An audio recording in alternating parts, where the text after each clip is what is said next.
Donnie and Dolly. The team is supported by ableauctions.ca. Closing your business? We can help.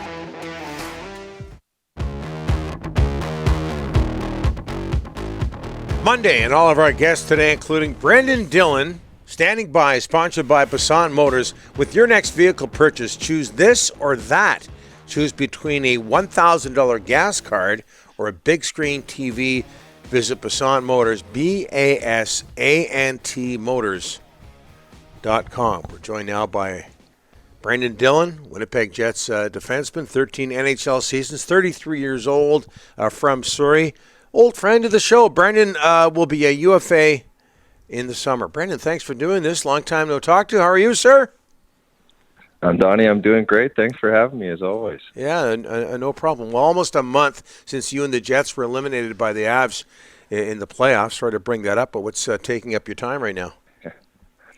Yeah, just I'm being a dad. I got a 2-year-old, so she keeps me really busy, and I think you understand what the wives and families go through on a day-to-day when we're out at the rink, and fortunately being able to do what we love every day, all day, or traveling, and it's been so much fun though for me. And granted, right now it's a little bit warmer outside than it was in Winnipeg for the last 7-8 months. So just trying to be outside and get some vitamin D in me, hopefully.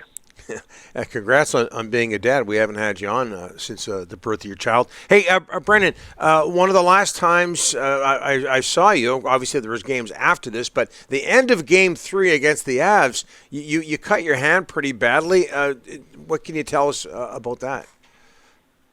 Yeah, it's I'm almost at golfing level. So unfortunately, it was just a super weird play. I feel like I've had many of those fights and many of those scrums where you go down after, and linesman comes and gives you a tap, and off you go. And just a weird play at the end of the game where I felt like guys all got tangled up, and as I was getting up, one of their D-men skated over, and here I was thinking he was going to come and punch me, but he was actually being a good guy and said, "Hey, Dylan, your hand, you're bleeding," and looked down, and just really scary. I didn't feel anything, which when you're in the heat of an NHL hockey game, NHL playoff game, everything is just your adrenaline's high, and the amount of blood that was coming out, it was definitely scary, and very fortunate to have great medical attention there to get my hand looking. And I won't be a hand model anytime soon, but I'll be able to grip a hockey stick, that's for sure.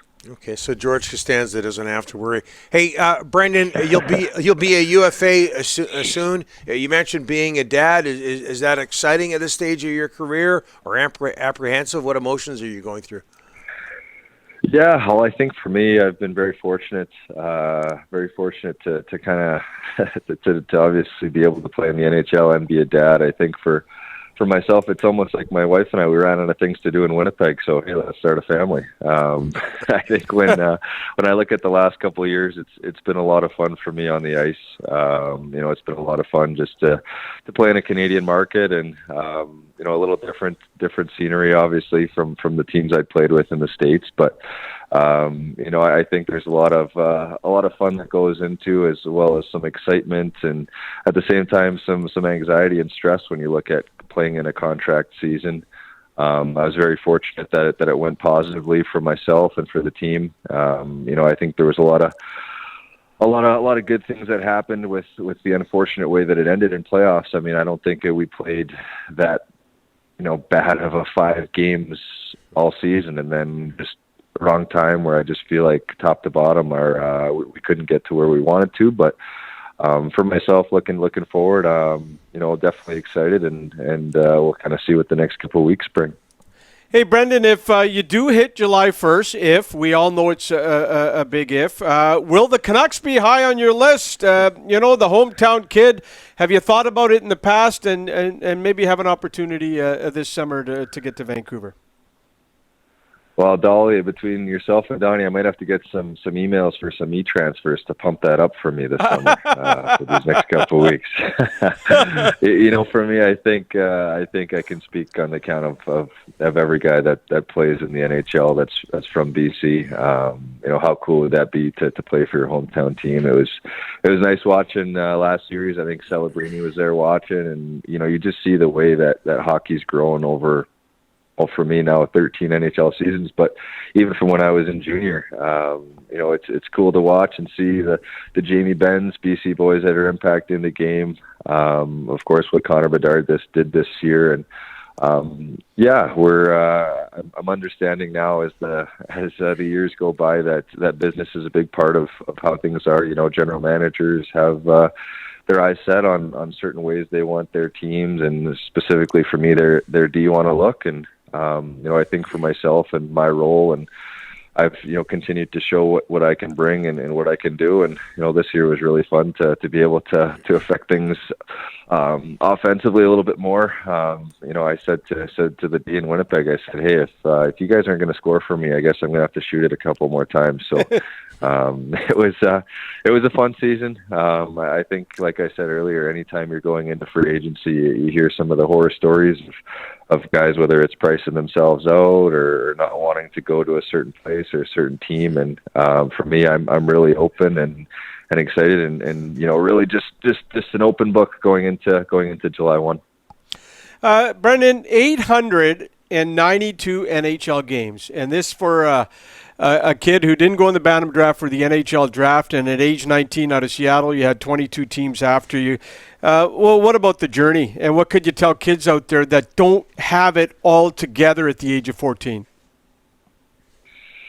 Oh, it's funny, Dolly, you say the age 14, and that's just so young. I have a hockey camp I do out with Tim Preston and Langley every summer, and it's just a young D camp, and we have kids anywhere from ages 6 to age 10, and you think these 10-year-olds that you're still just teaching the essentials and the basics of the game and how to be just a part of a team and how to kind of create your own specific, what you can bring to that team. There's so much teaching that goes involved, and even for NHL players that get into their 10+ years, I think that's something that as a young kid you can't get discouraged. And my love for the game, I was super fortunate to have amazing parents, great support system that it didn't matter how many teams I got cut from. I was still going to get to go to the hockey camp I wanted to in the summer. I was still going to get the hockey stick I wanted for Christmas. I was still the support was just always there, and I think that's something that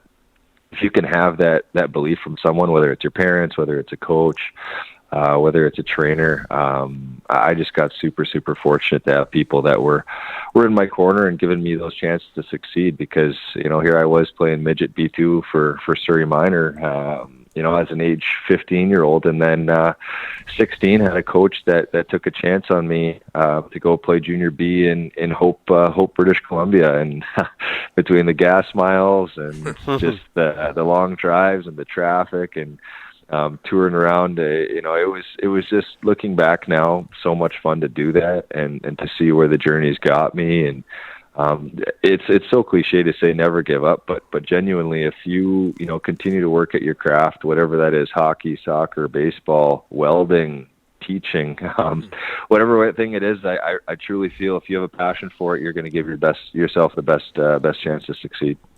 Great stuff, Brenden. Hey, you said something earlier in this interview that you don't always hear from NHL players, but you said you had fun in a Canadian market. You had fun in Winnipeg. Why isn't that the case with everybody, and what kind of fun did you have?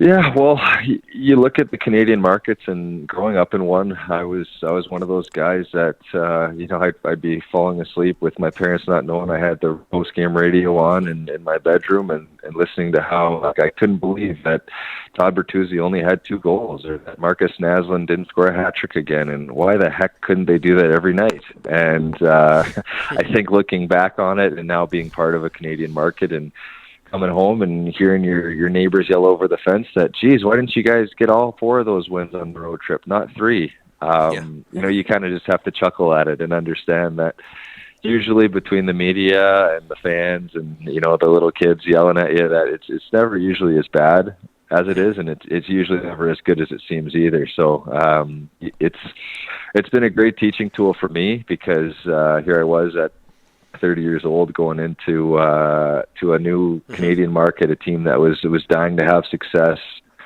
A lot of high-end players that got the media attention, and therefore you're always going to be around it as well. So you're playing on the Hockey Night in Canada's most Saturdays. You're having all these things that bring attention, and I think that's the hardest separation from playing in, whether that's major junior or college or American League to the NHL. I mean, you're playing in front of 15, 18, 20,000 people that are either booing you or telling you how great you are. And it's pretty cool to see the playoff atmospheres that happen as well. And, for Winnipeg, I think the last 3 years for me, I was fortunate to have some personal success, and I was fortunate to have some team success. We had a lot of fun, and I think it doesn't matter where you're playing, when you're doing well and you're having success.